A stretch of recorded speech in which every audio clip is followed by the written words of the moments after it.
Good afternoon. It is January 15th and I just received my order for Baker Creek. This is my first order of 2022 for seeds, so I wanted to real quickly share with you what I have. I also have been purchasing some other seeds during the fall that I planted out in my garden, and I'll be doing a separate video on that. So I will jump right into it.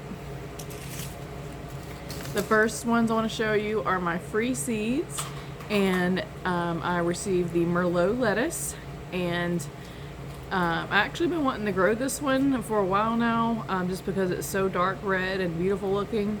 So I was excited to get that in my free seed selection. And this is a crispy waxy leaf lettuce. There's a cutting type that is good for cut and come again or baby green production. And I've actually already planted this out in my garden in a bed that I will be showing you guys later on.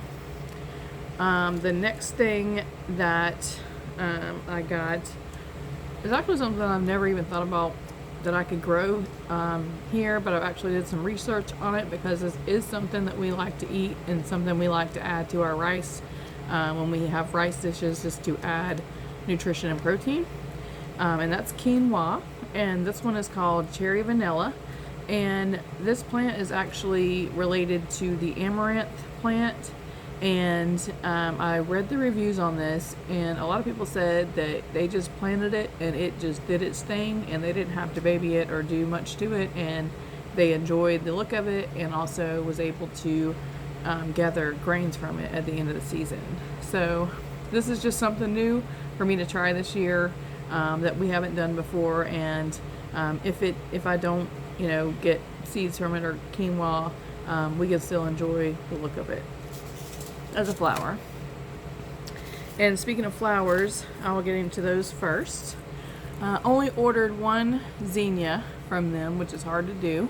I do still have a bunch of seeds left over from last year, but this one is called the Jazzy Red, and it is a raspberry and cream double zinnia, and it has 1 to 2 inch blooms, and it is about 20 to 24 inches tall.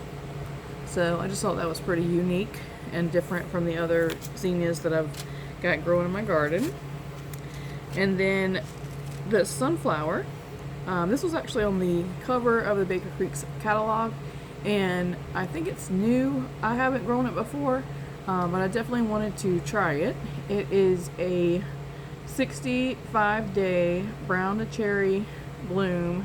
The blooms are 4 to 6 inches across, and it has velvety soft petals, and it is, let's just see, it doesn't say how tall this one gets on here, but we are going to find out this year. The next one is one that I've grown many years, and I just didn't have any seeds for it, and that is the Evening Sun. And this is a 7-foot tall plant, and it has a range of bicolor blooms from red, crimson, rust, bright yellow, and burgundy.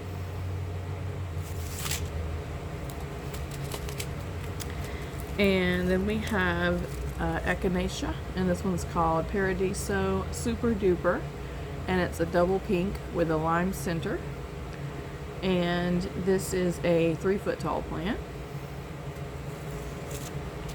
And then the next one is calendula, and this is the Pacific Beauty, and it is known as the pot marigold, and it has 4-inch blooms in all colors of orange, apricot, yellow, peach, and cream. And then finally we have the Aster in the Matsumoto formula. So these are just a mixture of purples, pinks, whites, reds, 100-day annual, 24 to 30 inches tall, and a 2-inch diameter flower. And asters are a close relative to mums and marigolds and calendulas. Alright, so we will get into the tomatoes next, since that's everyone's favorite. And the first one is one I've never grown before or heard of. It's called Purple Rain. And what attracted me to this plant, besides the color and the beautiful shape of it, is that it is a dwarf plant. So the website and the package does not say if it's determinate or indeterminate, but it said it is a 3-foot dwarf compact plant that is good for containers. And it says it is smothered in purple beefsteak tomatoes with beautifully balanced flavor. Fruit averages 6 to 12 ounces, and it is ideal for slicing and sandwiches, but is also double as a nice sauce tomato. So we're gonna try that one out. And then the next one is the Blue Beauty. And last year I grew the Black Beauty for the first time, and it did really well for our zone. It's kind of tough here in humid Florida 9A with tomatoes and any plants that are susceptible to disease and blight and things like that. But the Black Beauty did great. It put off tons of tomatoes. It lasted the whole season. And it was a good taste, and it was really beautiful, you know, mixed in with all the other different color tomatoes that I grew. So this year we're just trying something a little different and doing the Blue Beauty. Okay, and this is a pretty common one. I've never grown it, but I've heard people growing it for years now, and a lot of people like it. It's the Aunt Ruby's German Green. And the reason why I didn't grow it before, because I thought green tomatoes are kind of boring because all tomatoes are green at some point. But last year I grew one called the Xanadu Green, and it was the most delicious most delicious tomato that I grew in my garden. It was so sweet that I wanted to try another green tomato. And this says that it is among the largest green beefsteaks, brilliant neon green flesh, strong sweet and fruity flavor. So giving Aunt Ruby's German Green a try this year. And here's another really popular one that I'm late for the party on, but I've not grown this one yet. It's Brad's Atomic Grape Tomato, and this is a tricolor or multicolor, I think is what they say, technicolor shades and stripes, extraordinary crack resistant cherry that grows totally wild. So we are finally gonna get to join the party on Brad's Atomic Grape tomatoes. And the next one I'll get into is corn, and I'll start with the sweet corn that I picked up, and it is the Damian KS Super Sweet. Never heard of it, never saw anybody growing it, but it's an 85-day super early variety, which I like, because we can succession plant if we get on the ball.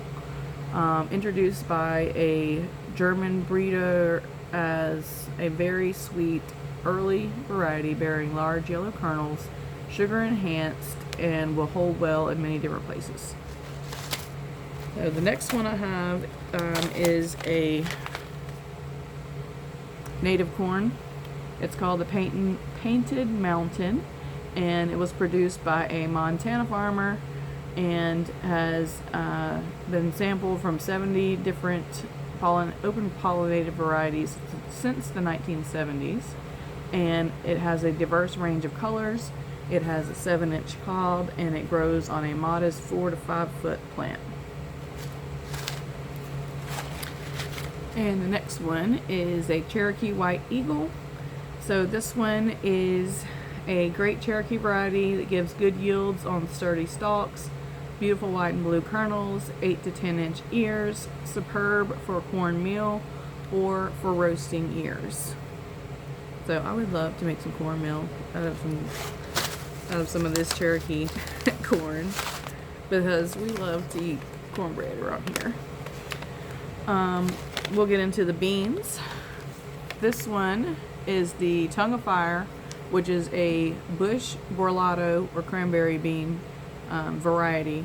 And last year I grew these for the first time. I had been given some really old seeds from a neighbor. They were not Bigger Creek. I don't remember what brand they were, but they germinated and they grew fine. I planted them in front of my tomatoes thinking they were just a bush bean, and they actually had a lot of running vines and vined all over the place.